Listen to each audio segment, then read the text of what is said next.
Halo teman-teman semua, selamat datang di channel Tokunime. Di sini kami akan membahas lanjutan anime Chainsaw Man yang kami ambil dari manga canonnya. Sehingga bagi teman-teman yang hanya ingin menonton dari animenya saja, saya sarankan untuk berhenti menonton sampai di sini. Namun jika kalian tidak keberatan dengan spoiler yang ada, maka kalian menonton konten yang tepat. Pada episode sebelumnya, skuad khusus Divisi 4 menerjang masuk ke dalam hotel untuk mengalahkan salah satu iblis yang memakan potongan daging iblis senapan. Namun di dalam sana, mereka malah terjebak di lantai 8 dan tidak bisa keluar. Bagaimana kelanjutan ceritanya? Mari langsung saja kita bahas alur cerita Chainsaw Man episode kali ini.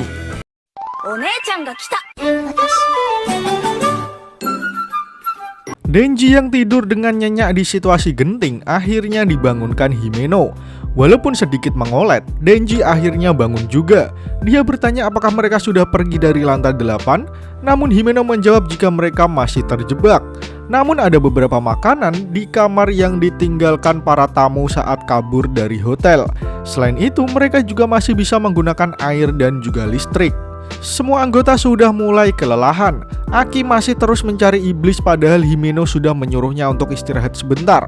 Arai pada awalnya membantu Aki, namun sekarang dia malah mengurung diri di kamar. Sementara Kobeni mulai menggila dengan mencoba meminum air toilet. Kemudian Denji bertanya mengenai apa yang terjadi pada Power. Dan ternyata Power mulai mengoceh mengenai dirinya yang akan memenangkan piala Nobel, lalu ingin menjadi Perdana Menteri sebagai langkah pertama untuk membuat manusia menderita. Denji yang melihat partnernya pun hanya berkata pada Himeno jika Power terlihat seperti biasanya. Lalu Himeno meminta Power dan Denji untuk gantian menjaga Kobeni dan juga Arai, karena kondisi keduanya terlihat sangat buruk untuk berjaga. Di sana Himeno menggerutu kesal karena rokok yang ia pegang adalah surya terakhir yang bisa ia hisap. Power mengatakan jika Himeno dan Denji terlalu tenang. Lalu Himeno menjelaskan itu semua karena sedang bekerja. Ditambah lagi ada surya di tangan yang membuatnya bisa relax and chill. Efek nikotin membuat Himeno menjadi seorang pecandu rokok. Lalu Denji pun menyadari jika merek rokok yang dihisap Himeno sama dengan merek yang dihisap Aki. Dengan tersenyum, Himeno menjawab jika itu karena dialah yang pertama kali menyuruh Aki untuk menghisap rokok. Kemudian kita ditunjukkan flashback sewaktu Aki masih menjadi anak baru di Biro Keamanan Publik. Kala itu Himeno bertanya apakah Aki tidak merokok. Lalu Aki menjawab jika merokok hanya akan merusak tulang. Melihat sikap dingin Aki, Himeno menebak jika Aki bergabung ke Biro pasti karena ingin membunuh iblis senapan. Itu karena Biro adalah satu-satunya tempat yang mengizinkan untuk memegang potongan daging iblis senapan tersebut. Kemudian Himeno melanjutkan ceritanya jika pemburu iblis tidak punya kehidupan yang panjang. Namun Aki bertekad ia bergabung bukan hanya untuk berguling lalu langsung mati saja.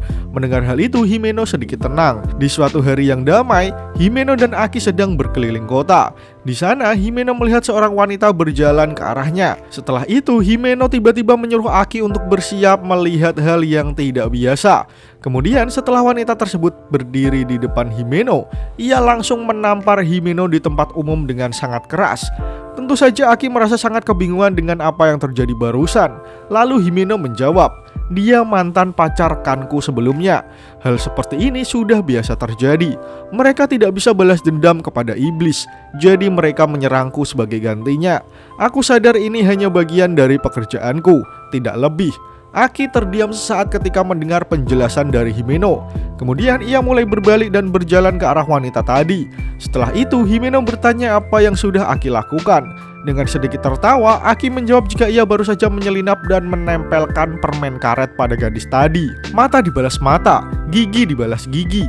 Masalahmu ini membuatku marah, jadi aku membalasnya. Sekarang ada permen karet di bajunya dan dia tidak menyadarinya. Mendengar jawaban Aki membuat Himeno tertawa terbahak-bahak. Ia tidak menduga jika Aki akan melakukan hal tersebut. Kemudian mereka memutuskan untuk bersantai sejenak di sebuah rumah makan. Di sana Himeno mengatakan jika tindakan Aki mengingatkannya pada ucapan gurunya dahulu.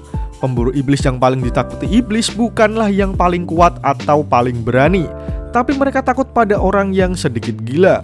Jadi aku pikir kau akan bisa hidup untuk waktu yang lama. Lalu sebagai rasa terima kasih, Himeno menawarkan Aki sebuah rokok surya. Walaupun Aki menolaknya, namun Himeno memaksanya karena ia merasa jika hubungannya dengan Aki menjadi lebih panjang dari yang ia duga. Karena Himeno memaksanya, akhirnya Aki menyetujuinya. Namun ia berkata jika itu akan menjadi percobaan pertama dan terakhir kalinya. Namun ternyata Aki malah ketagihan sampai saat ini. Buktinya saat ia masuk ke dalam ruangan, Aki langsung meminta rokok kepada Himeno. Walaupun Himeno menjawab jika itu adalah rokok terakhir yang ia miliki, namun Aki tetap memaksa Himeno untuk memberikan rokok tersebut kepadanya. Lalu dengan cekatan, Aki menyerobot rokok yang dihisap Himeno. Denji lalu merasa jika itu adalah sebuah ciuman tidak langsung. Namun Aki menyuruh supaya Denji untuk tetap diam. Kemudian Aki mengatakan jika dia mempunyai berita buruk. Ingat iblis yang baru kita bunuh? Kemudian dengan semangat Power mengangkat tangannya dan mengatakan bahwa dialah yang sudah membunuh iblis tersebut. Tapi bukan itu yang menjadi masalahnya, karena iblis tersebut sudah bertambah besar. Kemudian kita ditunjukkan iblis kepala sebelumnya yang kini berubah menjadi lebih besar dari iblis yang sudah dibunuh oleh Power. Power pun terkejut karena iblis yang dibunuhnya tadi kini berubah menjadi lebih besar. Sementara Himeno merasa penasaran karena dia belum pernah mengalami hal yang seperti ini. Namun tiba-tiba iblis tersebut menjadi lebih aktif dan dia mulai berbicara. Manusia, aku menawarkanmu sebuah kontrak. Denji dan Aki pun merasa terkejut karena iblis tersebut dapat berbicara. Kemudian iblis itu melanjutkan perkataannya. Biarkan aku memakan manusia yang bernama Denji. Hidup atau mati, berikan dia kepadaku. Setelah itu akan ku kembalikan pemburu iblis yang lain keluar dengan aman. Jadi buatlah kontrak denganku. Skuad khusus pun merasa bingung dengan apa yang terjadi di sana, terutama Denji yang tidak mengetahui apa-apa. Tapi tiba-tiba dari balik pintu kamar keluar Kobeni dengan membawa sebilah pisau dan membiarkan iblis tersebut untuk memakan Denji. Sebelum kalian lanjut nonton, bantu kami untuk menekan tombol subscribe dan nyalakan loncengnya supaya kalian tidak ketinggalan informasi menarik dari channel Tokunime. Kobeni masih memegang pisaunya untuk mengarahkannya kepada Denji. Namun saat ia mencoba menyerang, tiba-tiba saja Himeno bergerak dengan sangat cepat untuk menyerang Kobeni. Kobeni yang terkena serangan Himeno tentu saja langsung terkapar. Melihat Kobeni yang masih teler, Himeno lalu menyuruh Aki untuk mengakhirinya dengan memanggil iblis rubah. Kemudian Aki membacakan mantra pemanggil. Namun tidak terjadi apa-apa di sana. Tidak ada apa-apa di sana. Aku sudah menduga hal ini akan terjadi. Lagi pula tempat ini terisolasi dari dunia luar. Sementara tubuh rubah ada di Kyoto. Kemudian Himeno memutuskan untuk mengakhirinya dengan menggunakan tangan gaib miliknya. Lalu seketika itu juga muncul banyak sekali tangan-tangan gaib yang menyerang iblis kepala. Namun sepertinya serangan itu tidak berefek apa-apa terhadap iblis kepala. Malahan iblis tersebut semakin bertambah besar. Himeno pun bertanya apa yang sudah terjadi. Kenapa hal ini bisa terjadi? Kemudian iblis tersebut berkata jika ini bukanlah tubuh aslinya, sehingga serangan Himeno barusan menjadi tidak berguna. Jantungku bukanlah di sini, ini adalah perutku, sehingga titik lemahku tidak ada di lantai 8. Satu-satunya cara untuk keluar dari sini adalah membuat kontrak denganku. Tentu saja skuad khusus tidak akan mudah percaya dengan omongan iblis tadi. Namun sesuatu hal terjadi, sehingga Denji memutuskan untuk berpasrah saja. Karena jika iblis itu membunuhnya pun, ia pasti tidak akan membiarkan teman-temannya pergi. Tetapi Himeno berkata pada Denji jika ia akan membiarkannya. Iblis menyebutnya kontrak. Saat iblis memakainya, kata kontrak mempunyai banyak kekuatan. Itu dinamakan menghormati kontrak. Karena jika kau tidak memegang kesepakatan itu, maka kau akan mati. Jadi benar, kita bisa keluar dari sini kalau membunuhmu.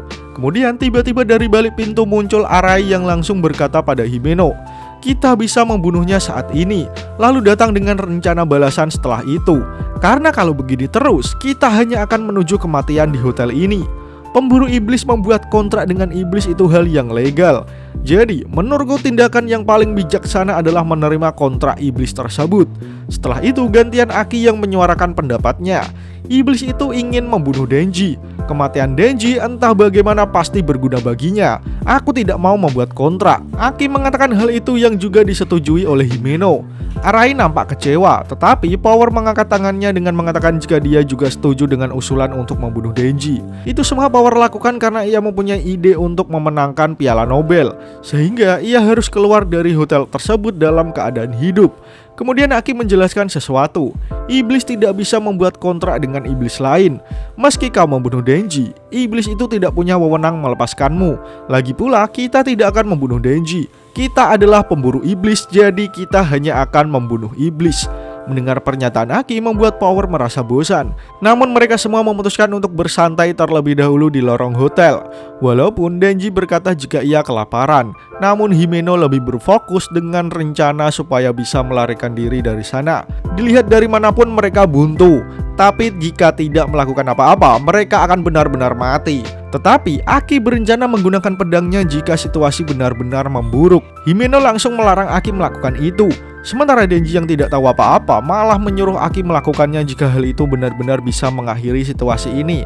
Namun Himeno menjelaskan jika Aki sampai melakukan hal tersebut, Denji juga akan mati. Di sisi lain, Arai terkejut karena semua makanan di atas kasur tiba-tiba hilang. Kemudian ia melihat Power yang masih mengunyah makanan dengan santainya. Tentu saja Arai memarahinya. Namun Power berbohong dengan berkata jika Denji yang memakan semua makanannya. Melihat hal itu, Kobeni malah bertindak di luar kontrol. Sembari memegang sebilah pisau, ia berteriak, "Apa itu kemampuan iblis? Pasti itu yang menjebak kita di lantai 8. Tentu saja Arai mencoba menenangkan Kobeni dengan mengatakan jika yang di depannya adalah iblis darah. Tapi Kobeni malah menganggap jika Arai sudah bekerja sama dengan iblis. Ia menuduh Arai sebagai seorang mata-mata. Tentu saja Arai menyanggah pernyataan tersebut. Namun Kobeni malah semakin menjadi-jadi. Lalu ia mengarahkan pisaunya dengan dibarengi munculnya iblis di sana. Sementara di sisi lain, Himeno yang mendengar ada teriakan menjadi tidak konsentrasi. Aki menyuruhnya segera lari, karena di belakang mereka iblis tersebut menjadi lebih besar dan memburu mereka. Iblis tersebut bertransformasi dengan menumbuhkan banyak tangan yang ingin menarik salah satu anggota skuad khusus. Sementara di dalam kamar, terlihat sosok iblis mengintip di depan pintu. Ia mengoceh untuk membunuh Denji dan memberikan jantungnya. Kemudian iblis itu mengatakan jika ia memperluas ketakutan dan menjerat dengan ketakutan. Ia mengatakannya sembari mengejar Denji dan kawan-kawan. Iblis tersebut berjumawa, "Kematian kalian sudah dijamin. Rasakan lebih ketakutanku, kematian yang menakutkan. Rasakan apapun yang kalian rasakan kini. Karena yang akan membunuh si gergaji adalah aku iblis keabadian." Iblis tersebut menyombongkan dirinya di hadapan karakter utama kita. Hingga pada akhirnya Aki menyadari jika ruangannya kini berubah menjadi miring.